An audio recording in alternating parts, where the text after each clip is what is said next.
It is of importance that you realize that today something new is happening. There is the emergence of a new kingdom in nature, the fifth kingdom. This is the kingdom of God on earth, or the kingdom of souls. It is precipitating on earth and will be composed of those who are becoming group conscious and who can work in group formation. This will be possible because these people will have achieved a self-initiated perfection, even if relative in nature, and will be identified with certain group expansions of consciousness.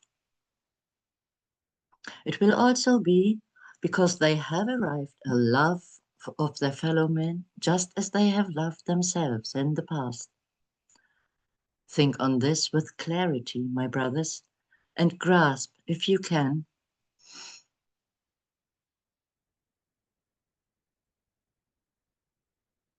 the full significance of this last sentence.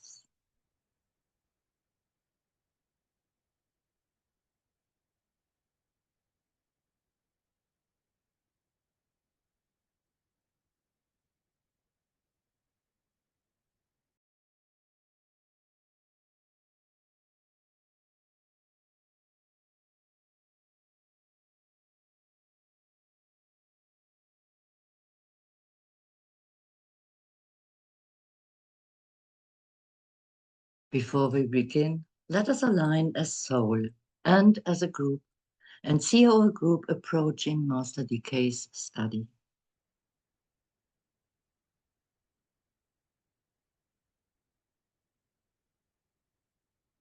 The critical components underlying occult meditation for progress to be achieved are: know thyself, proceed slowly and with caution, study effects, cultivate the realization that eternity is long and that that which is slowly built up, endures forever. Aim at regularity. Realize always that the true spiritual effects are to be seen in the exoteric life of service. Remember likewise that psychic phenomena are not indication of a successful following of the meditation. The world will see the effects and be a better judge than the student himself. Above all, the master will know, for the results on causal levels will be apparent to him long before the man himself is conscious.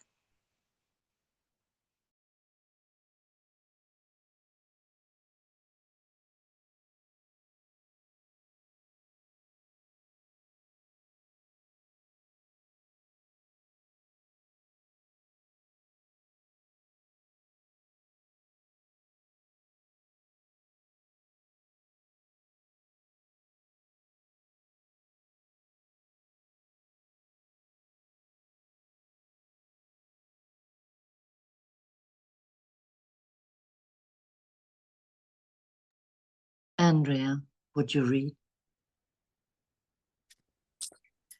Our aim is to embody spiritual discernment, practice positive harmlessness, and eventually achieve a state of divine indifference as we dispel illusion, dissipate glamour, devitalize Maya in all of our relationships.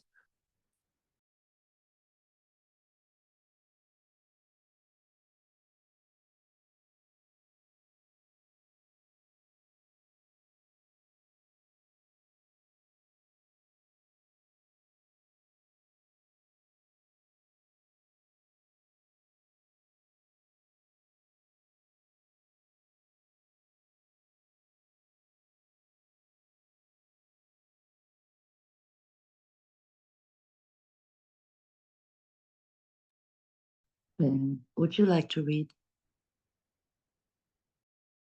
Assume the attitude of the observer. Envision your etheric body, your aura, which includes your health aura. Envision your astral emotional aura. And finally, your mental aura, encapsulating your expressed etheric radiance and your place upon the path of evolution, your personality instrument. See the outline of these spheres, these auras, in a unity. Now imagine the interconnections, the elemental and Davic streams flowing, relating, connecting these auras as a single unified field. And sound the words of Roberto Assagioli. I have a body. I am not my body. I have emotions. I am not my emotions. I have a mind. I am not my mind. Now lift the attention within these united spheres to the highest point, the deepest point of life within your being, the soul, and say, I am the soul. I am light divine. I am love. I am will. I am fixed design.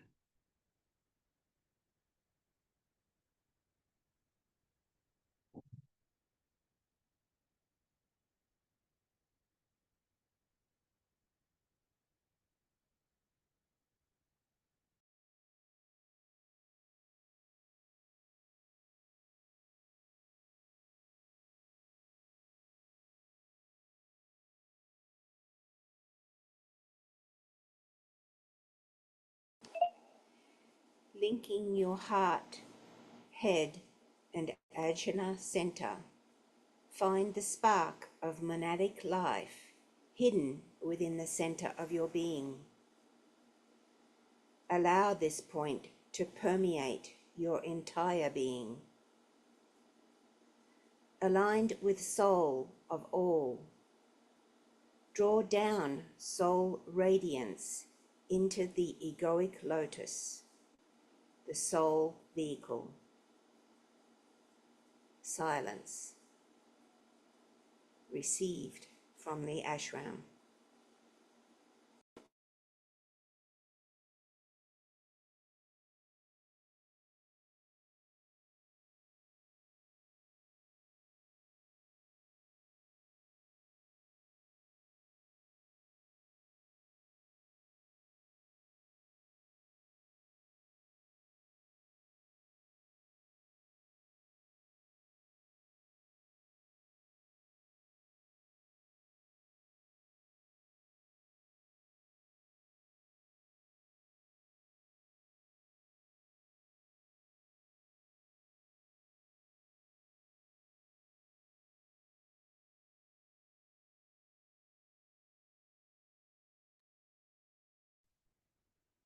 Martha, would you like to read?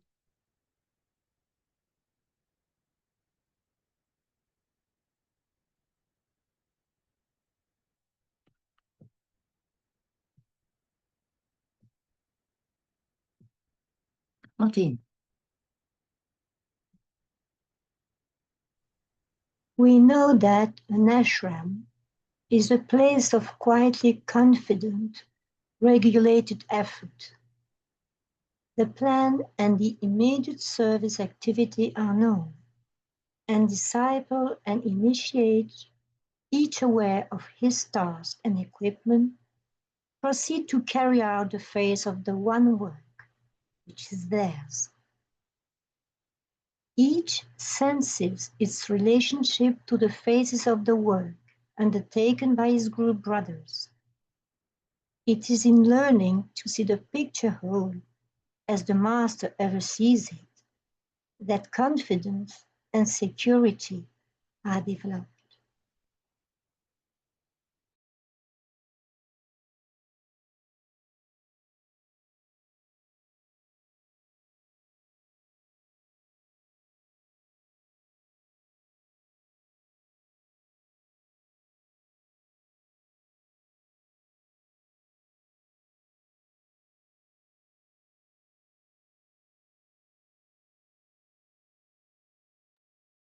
We enter into a beam of directed, focused light, revealing a greater light and illumining the way to the center of the light, directing our way.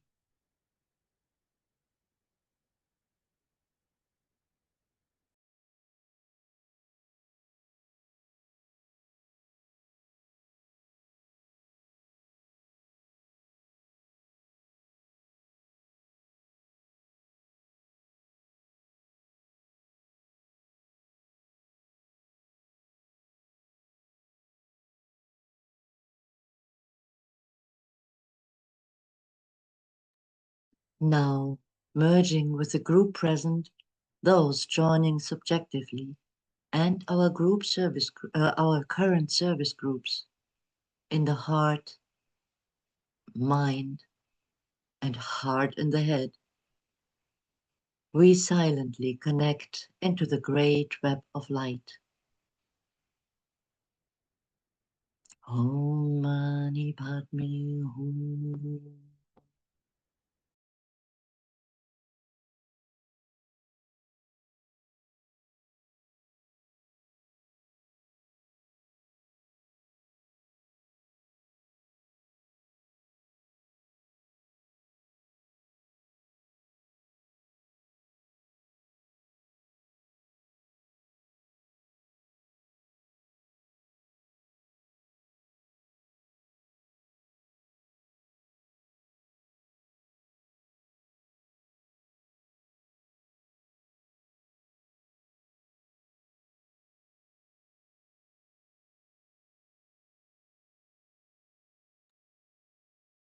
I am one with my group brothers and sisters.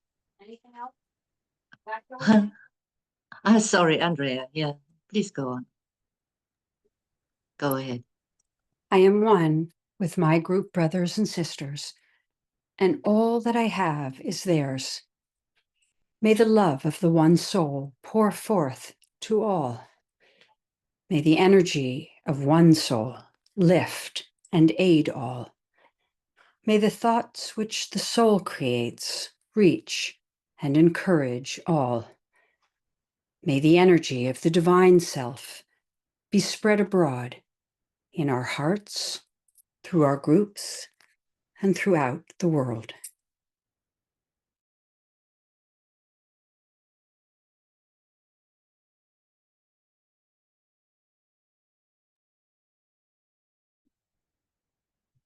The trained observers will inaugurate the era of light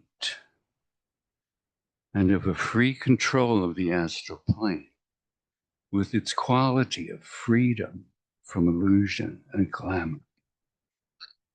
This freedom will be brought about when right observation takes the place of the disturbed vision of the present, and glamour will be dissipated through the right direction of the light of the soul throughout the plane of illusion. The Aquarian age will be predominantly the age of synthesis and light.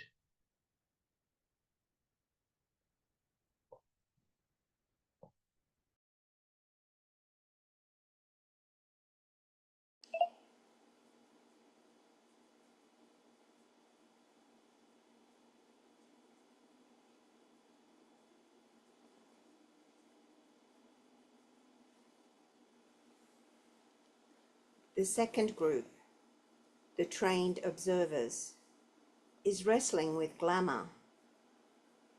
the process of light and their reaction to group glamour and to individual glamour form a very close connection. Right illumination, which is another name or aspect of right direction, will take the place of glamour, and the objective, personally considered, of this group of disciples is to bring light into dark places and illumination into their lives. It is not my intention here to deal with the problem of glamour.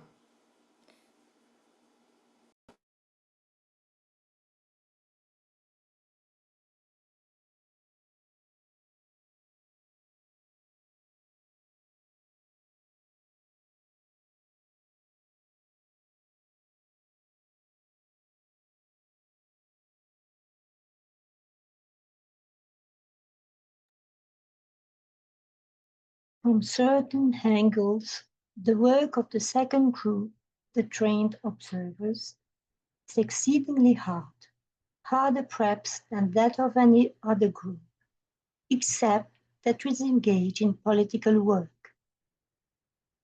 In a later field, the work of the first ray of will or power is beginning to make its presence felt, and hence the great difficulty. The energy which works out in political activity is not yet understood. The work of the destroyer aspect has been kept relatively in the background, and only during the past half century has it become definitely active. This became possible because the whole world, practically speaking, was involved, and only in the region or realms of synthesis can the first ray function. This is a point to be remembered, and one that is little grasped as yet.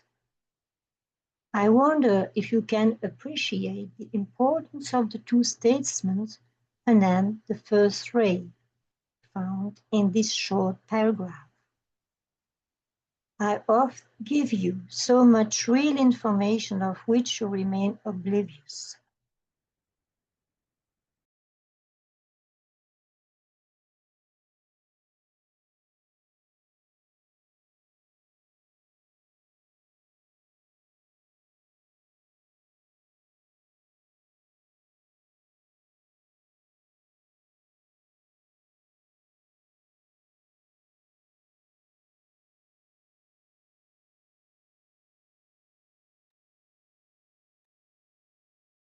The task of this group of disciples is closely connected with the astral task of hierarchy.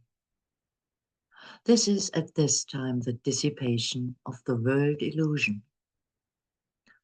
That has been its problem since Atlantean times, and the climaxing of its effort is imminent and immediate. It takes the form, for all illusions take to themselves form of some kind or other. It takes the form of the pouring in of light, esoterically understood. This is an illusion, and at the same time a great and significant spiritual fact. Hence we have today upon the physical plane the emergence of much light everywhere.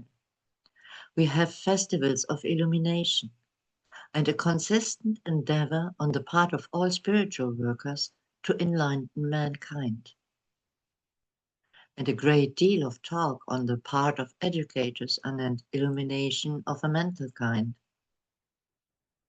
The keynote of this effort to eliminate world glamour was sounded by Christ when he said, following the example of Hermes, who initiated the process of enlightenment for our race, the Aryan race, I am the light of the world.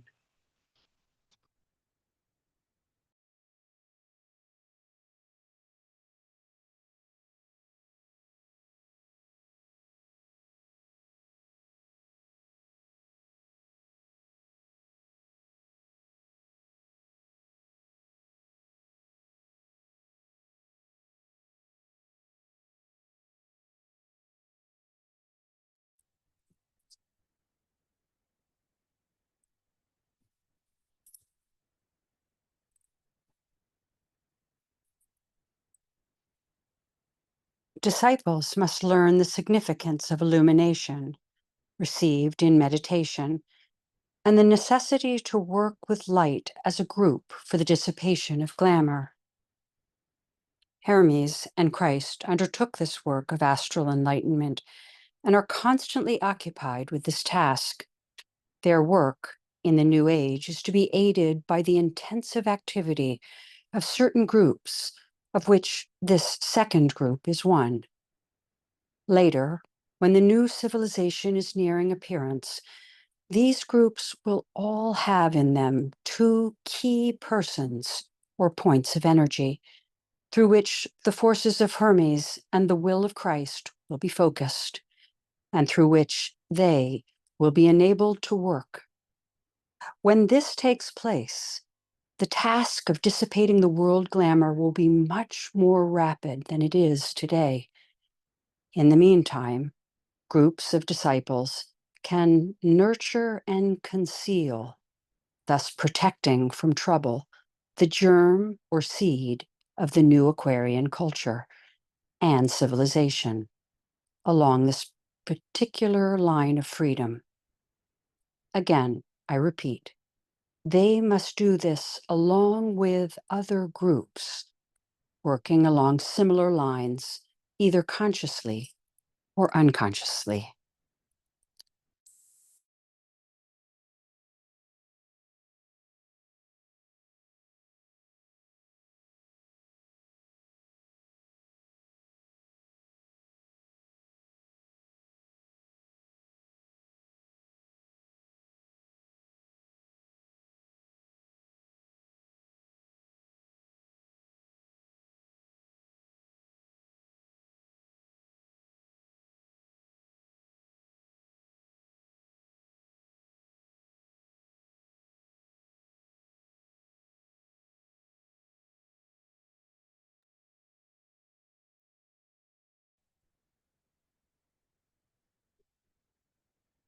The second task of this group of disciples is to act as a bridge for forces which are seeking etheric expression and which emanate from soul levels via the mind.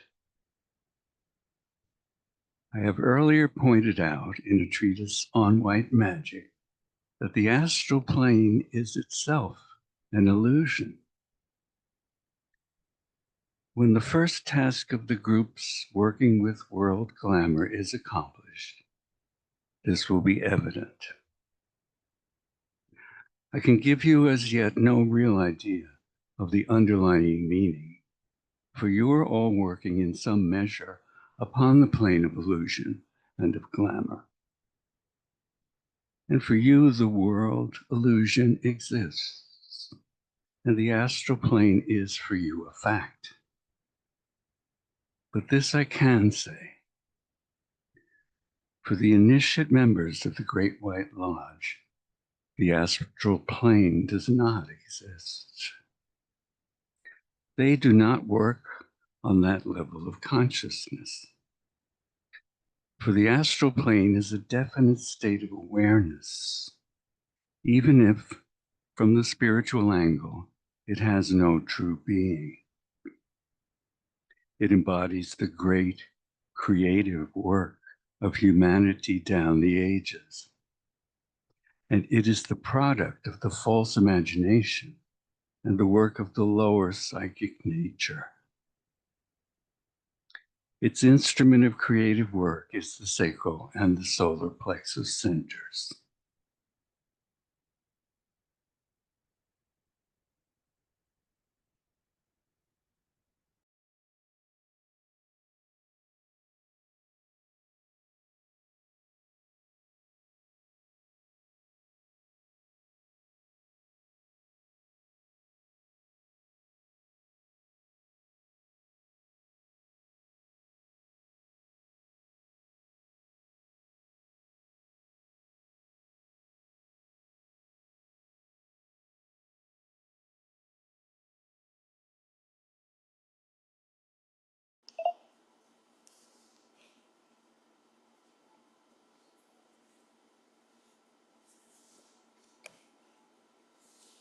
When the energies finding expression through these two centers have been transmuted and carried to the throat and heart by advancing humanity, then the foremost people of the race will know that the astral plane has no true existence.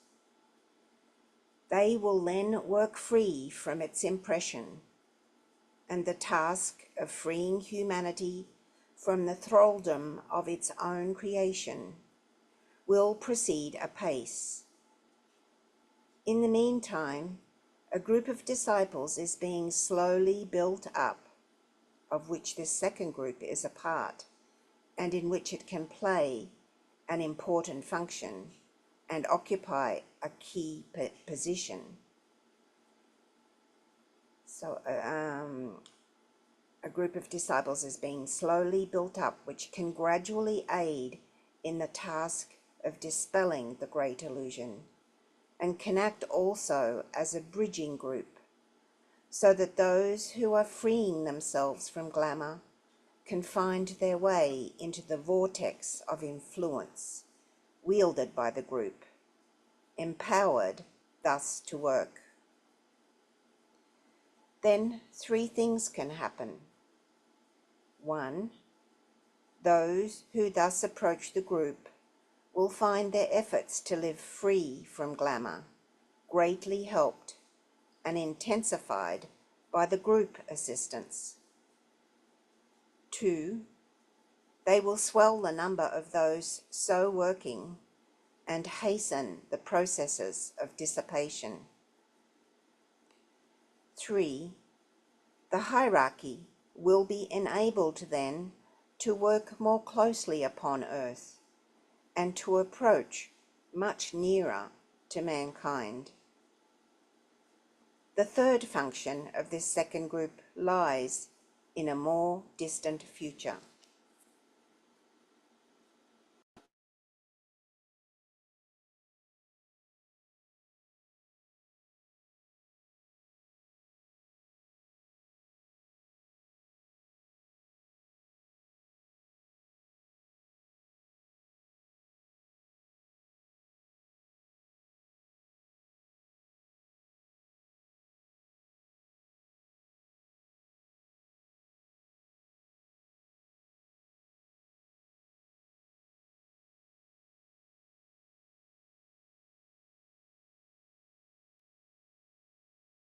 Let us consider more of Master DK's teachings and the present. The technique of the presence. The soul assumes control of the integrated personality and of its relations, horizontal and vertical. It also involves the unfolding of the flower of the intuition, dispelling illusion, revealing the angel, indicating the presence, and opening up to the disciple the world of ideas and the door of the higher initiations. The intuition is the applied power of transfiguration. This technique is related to the little-known yoga called Agni Yoga, or the Yoga of Fire. Stage by stage, each person progresses from one state of illusion or glamour to another, from one point of discriminative opportunity to another, until they have developed 3 major capacities.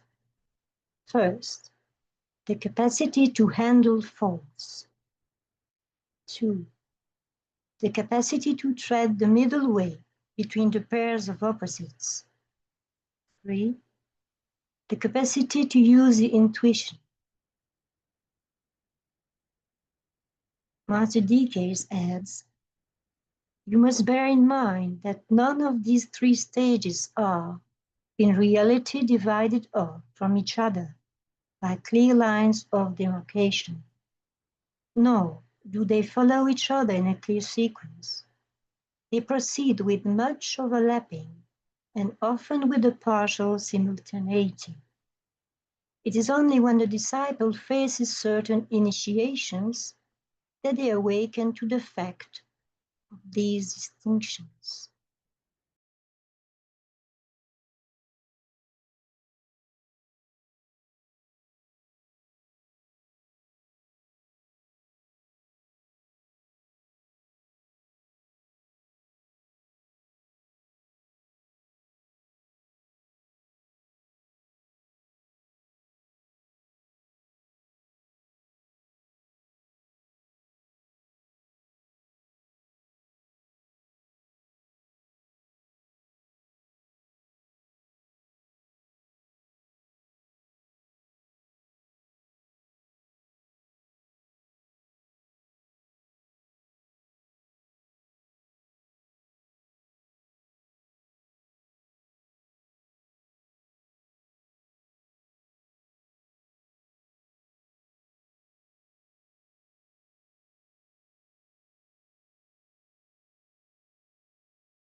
When we look at the 3 points, 1, 2, and 3, number 1 relates to the technique of indifference. Number 2 relates to the technique of light. And number 3 relates to the technique of the presence. This comes from Joe, and Joe has no microphone today. We will proceed in our efforts to integrate the techniques as we move forward together.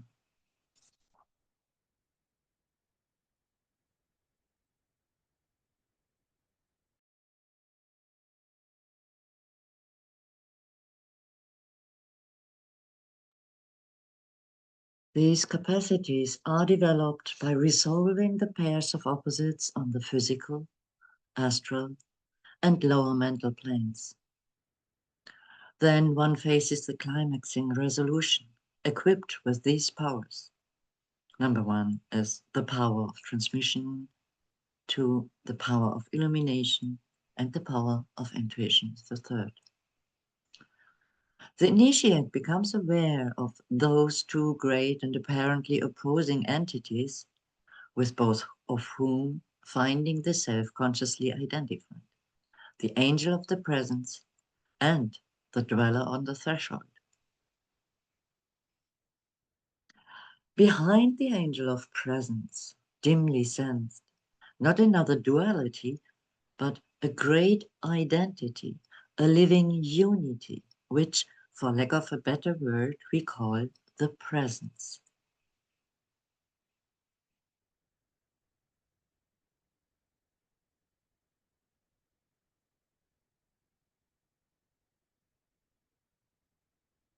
Having sensed this great identity, a living unity, which we call the presence, then it is discovered that the way out in this case is not the method of handling force, or of leaving behind both pairs of opposites, or of right recognition through the intuition, but that this dweller and this angel must be brought together.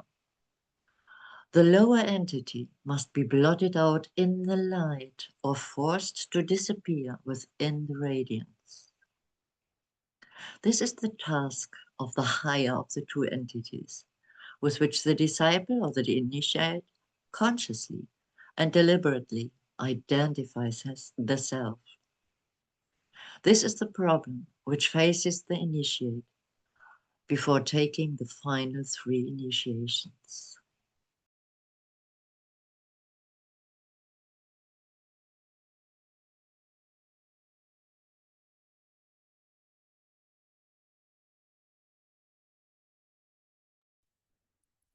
In the fifth initiation, and here words fail to express the truth, he sees the dweller on the threshold, the angel, and the presence merged into a divine synthesis, The initiate becomes the master.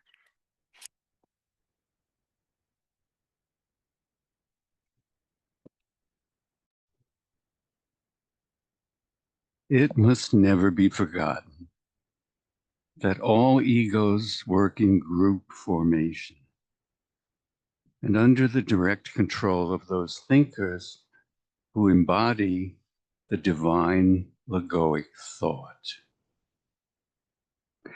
The work every aspirant, therefore, seeks to do is to bring the brain consciousness in line with that thought which reaches him via his own soul consciousness. And in the consummation of this, the divine plan is gradually worked out into manifestation on the physical plane. As each son of God brings the active mind stuff for which he is responsible into such a condition that it becomes responsive to divine thought, then will the plan of the ages be carried to a conclusion. No man need despair because of his seeming incompetence or apparent littleness, for to each of us is entrusted some part of the plan, and we must work it out. Without our cooperation, there comes delay and confusion. Sometimes there comes much trouble when a tiny part of a big mechanism refuses to function correctly. Frequently, much adjustment is needed before the complete machine can go forward successfully in its work. And in the realm of human cooperation, an analogous situation is apt to occur. The constantly active mind stuff can respond to the lower vibration emanating from the threefold lower man and to the higher impulse issuing from the soul as the intermediary between spirit and matter. The soul is ever aware of this condition. Man on the physical plane is blind to it, or just awakening to the dual possibility. The work of the aspirant to union is to swing the mind stuff gradually and increasingly under the higher impulse and away from the lower vibration until the responsiveness to the higher becomes a stable condition and the vibratory activity of the lower man fades and dies out.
Let us sound the mantra of the new group of world servers. May the power of the one life pour through the group of all true servers. May the love of the one soul characterize the lives of all who seek to aid the great ones. May we fulfill our part in the one work through self-forgetfulness, harmlessness, and right speech.